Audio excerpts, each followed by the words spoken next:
Good evening. Gentle sirs, madams of various repute, and of course, my esteemed brother learned counsel across the table, I bring before this honourable court my emergency petition for redress of constitutional violations and democratic rot. We stand at a precipice, a juncture where the very essence of our constitutional republic hangs in the balance. The litany of injustices I have meticulously documented, combined with an avalanche of recent events evincing the rot within our institutions, can no longer be dismissed as mere aberrations. They are, in truth, the festering wounds of a system on the brink of collapse, a once proud edifice of democratic governance now teetering under the weight of its own hypocrisy and deceit. For over 7 years I have borne witness to the flagrant disregard for due process, the subversion of statutory obligations, and the shameless rigging of proceedings to protect the powerful at the expense of the powerless. The Nebraska Attorney General's Office, an entity sworn to uphold justice, deliberately violated its own protocols by denying me the right to participate in or submit evidence for an investigation into my open meetings complaint against the Omaha Public Schools Board. This was no mere procedural misstep, but a calculated maneuver to predetermine the outcome by considering only the accused party's version of events. A mockery of the very concept of impartial investigation. Alas, such brazen contempt for due process is not confined to the corridors of local government. It has metastasized, spreading its malignant tendrils to the highest echelons of our federal system. The recent prosecution of former President Donald Trump stands as a stark testament to this decay, featuring jury instructions that eviscerated the sacrosanct principles of proof beyond a reasonable doubt and the requirement of unanimous verdicts for criminal culpability. By lowering the standards of burden of proof to a mere shadow of its former self, the court has effectively nullified the presumption of innocence, a cornerstone of our legal system for over 2 centuries. This travesty is but one thread in a tapestry of deceit and manipulation woven by those who wield power. The revelation that the Clinton campaign and the Democratic National Committee deliberately masked their funding of the fraudulent Steele dossier, a document used to fuel the discredited Russia collusion narrative, is yet another damning indictment of the depths to which our institutions have sunk. At every turn, we find ourselves confronted by a system that has grown comfortable subverting individual rights, circumventing judicial norms, and perpetrating disinformation to protect the entrenched interests of the privileged few. Even the Fourth Estate, once a bastion of truth and a check on the abuse of power, has become complicit in this erosion of justice. The case of Kyle Rittenhouse, a young man attacked by a mob while exercising his right to self-defense, stands as a stark example of media malfeasance. Despite the existence of multiple camera angles clearly showing Rittenhouse as the victim of aggression, media outlets deliberately edited the footage to paint him as the instigator, knowingly misleading the public and inflaming tensions. This blatant manipulation of facts is but a symptom of a broader malaise, a pervasive bias that skews public perception and undermines the very concept of a free and fair press. The release of the Twitter files has further exposed the depth of this rot, revealing how major information platforms like Google, Facebook, and Twitter have become infected with a pernicious liberal bias that systematically suppresses dissenting voices and shapes narratives to fit their ideological agendas. This insidious manipulation of public discourse erodes trust in our information systems and undermines the very foundation of democratic debate. No examination of the breakdown of institutional integrity would be complete without a frank reckoning with the deeply disturbing revelations contained in the Twitter files. This bombshell release has pulled back the curtain on the cozy relationships between major social media platforms and certain federal agencies, exposing a systematic pattern of censorship and narrative control that strikes at the heart of our democratic discourse.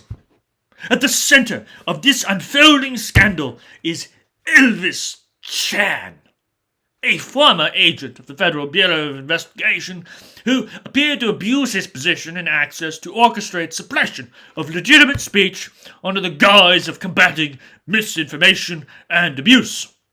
The files show a clear paper trail of Chan flagging tweets and accounts for termination or suppression, explicitly because their views ran counter to prevailing government narratives around issues like the Hunter Biden laptop, COVID-19 policies, and election integrity.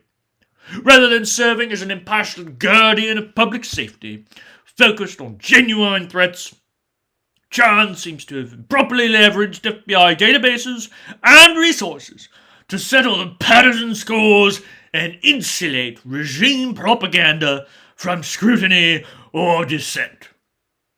Twitter staff communications reveal their evident discomfort at Chan's overreaching demands, with one staffer boldly confessing they weren't being objective in their censorship requests.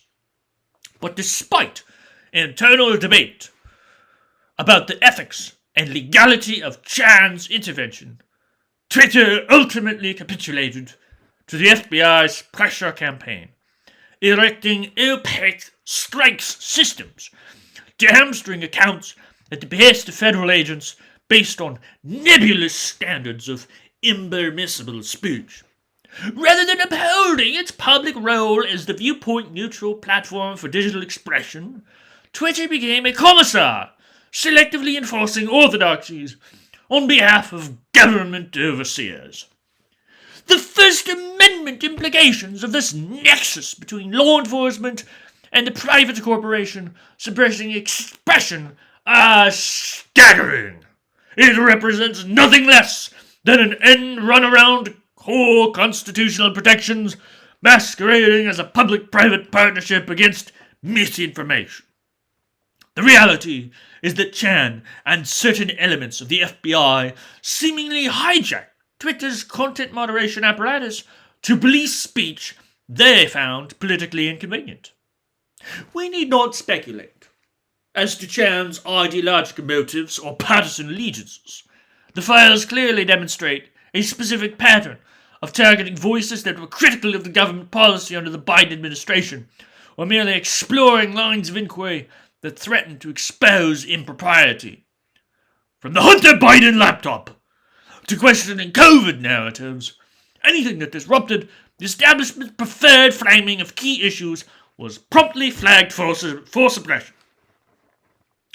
Equally disturbing is that this conduct appeared to be tacitly endorsed or directed by Chan's leadership within the FBI apparatus itself.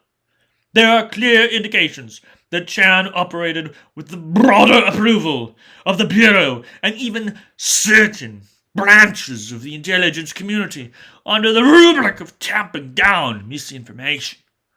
These revelations point to a deeply rooted culture of rationalized censorship and narrative control that has infected critical components of our national security state.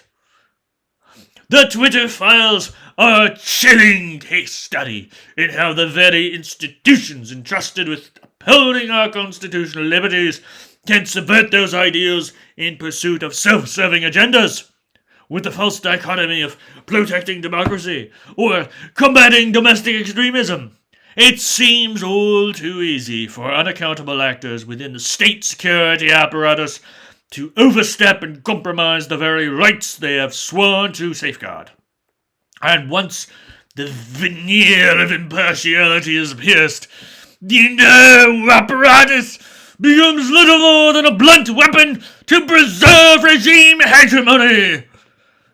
This scandal cuts to the heart of whether we are still a nation where open discourse, dissent, and the contest of ideas is truly safeguarded, or whether we have quietly become a censorship state, where wrongthink is systematically suppressed by a revolving door of government agencies and private actors. The implication that the entities most capable of force and surveillance have turned their authorities inward against the citizenry is an existential threat we can no longer afford to ignore. As with so many of the abuses I have chronicled, the full depths of this crisis of censorship may not yet be publicly known, but what has already emerged represents a violation of democratic norms and individual liberties so egregious, so antithetical to the First Amendment spirit, that it demands a full and unsparing accounting from all corners of society. Every patriot, no matter their partisan affiliation or ideological stripe, should shudder at the prospect of a ministry of truth emerging in the shadows, for eventually it always grows insatiable and comes for them too. Eternal vigilance is the price of liberty, and here we have clear evidence of the dangers of complacency. My own battles against the Nebraska Attorney General's office are a microcosm of the larger crisis that threatens to engulf our nation. The deprivation of due process rights I faced mirrors the injustices potentially confronting even the most powerful among us, including former presidents. No citizen, it seems, is safe from the scourge of orchestrated injustice and the erosion of constitutional principles. Whether it be a rigged local investigation denying complainants any voice, or manipulated federal proceedings threatening to upend revered legal doctrines on the flimsiest of partisan pretext, the cancer of corruption has spread to every organ of our body politic. Yet perhaps no single case embodies this crisis more starkly than the sordid saga surrounding Hunter Biden.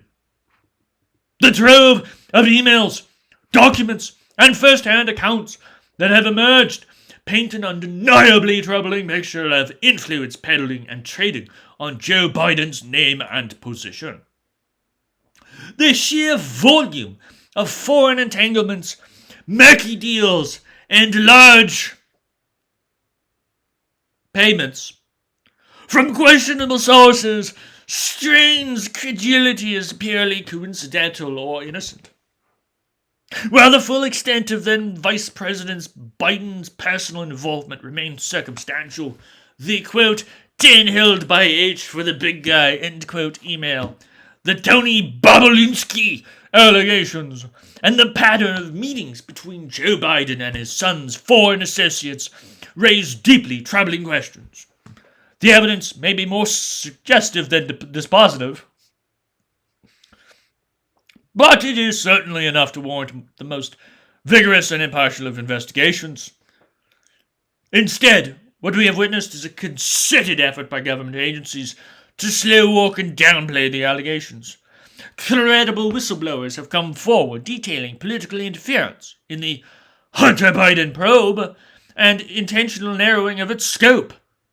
While we cannot yet definitively prove a wide-ranging institutional conspiracy to bury the facts, the appearance of a two-tiered justice system and the kid gloves treatment of the Biden family by the DOJ and IRS is impossible to ignore.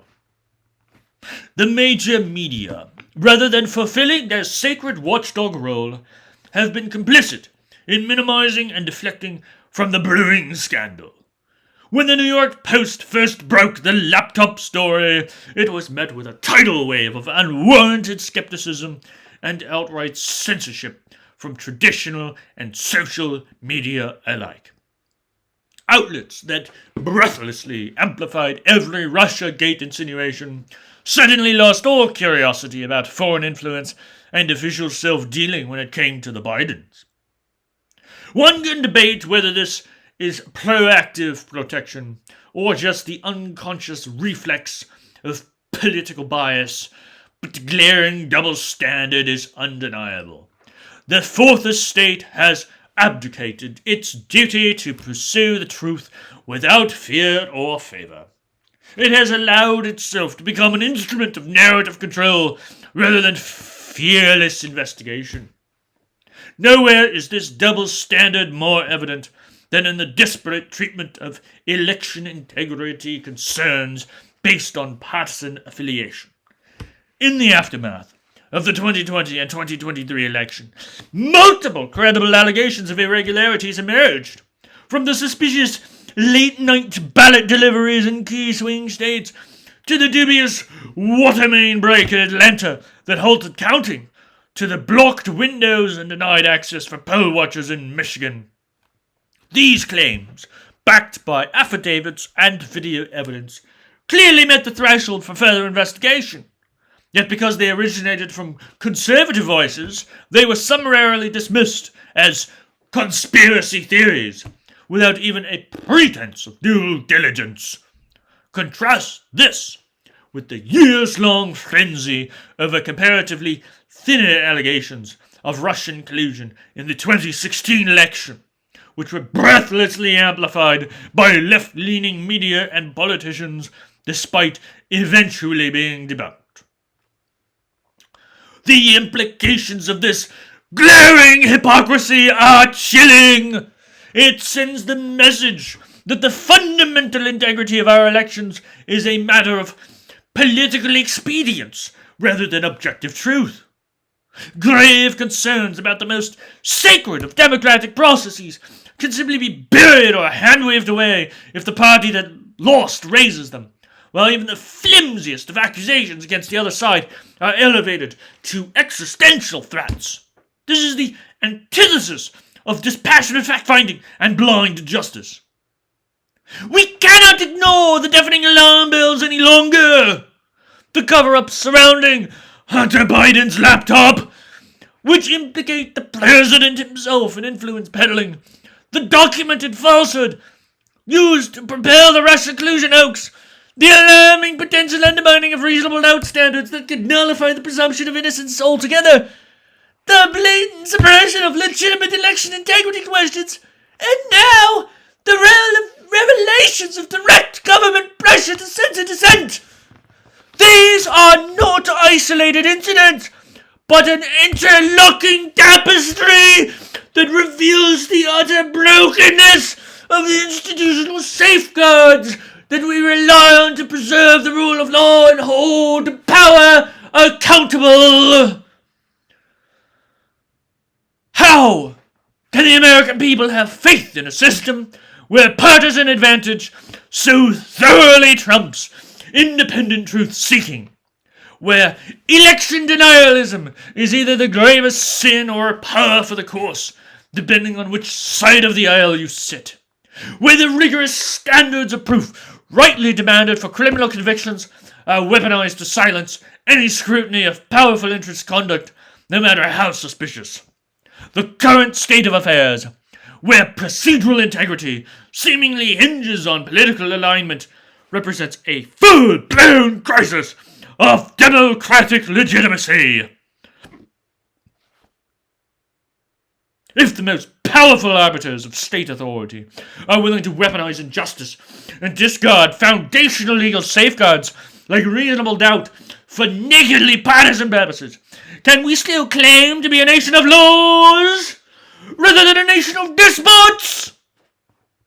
If federal entities like the Attorney General's office can systematically violate their own governing statutes to tip the scales of investigation and deny individual complainants their rights, do we truly respect the sovereign inviolability of citizens and the transparency of officialdom? The evidence of wrongdoing by the Biden family is simply too voluminous and credible to dismiss as conspiracy theory. The questions about the impartiality of the DOJ and FBI, while not conclusively proven, are amply justified by whistleblower testimony and the undeniable appearances of differential treatment. The concerns about election irregularities, well, perhaps not dispositive, deserve a fair hearing rather than reflexive dismissal.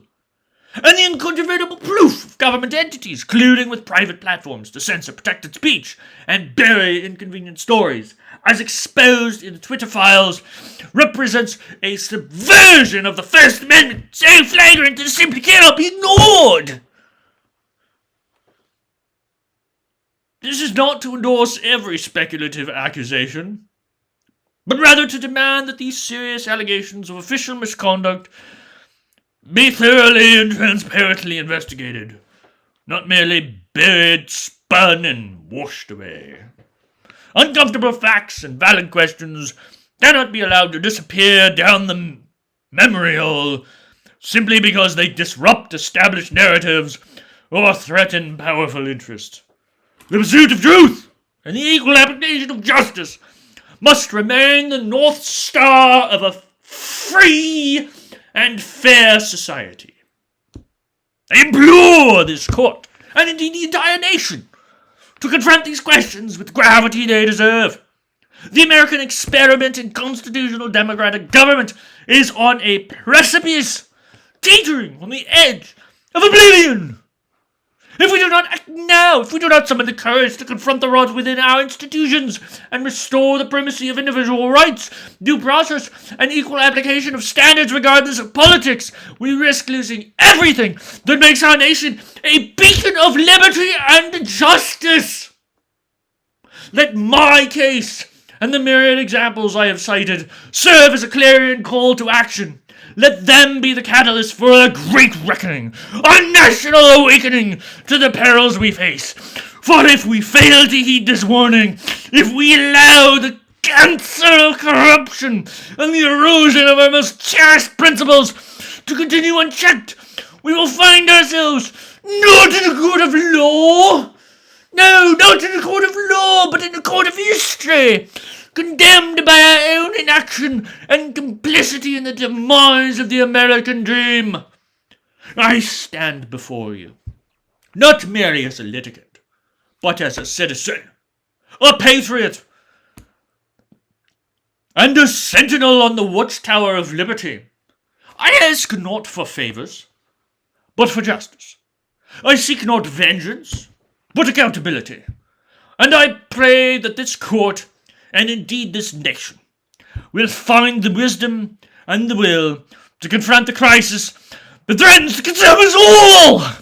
In the name of all we hold dear, in the name of the Constitution we have sworn to uphold, I implore you, let us act now before the light of liberty is extinguished forever! Respectfully submitted.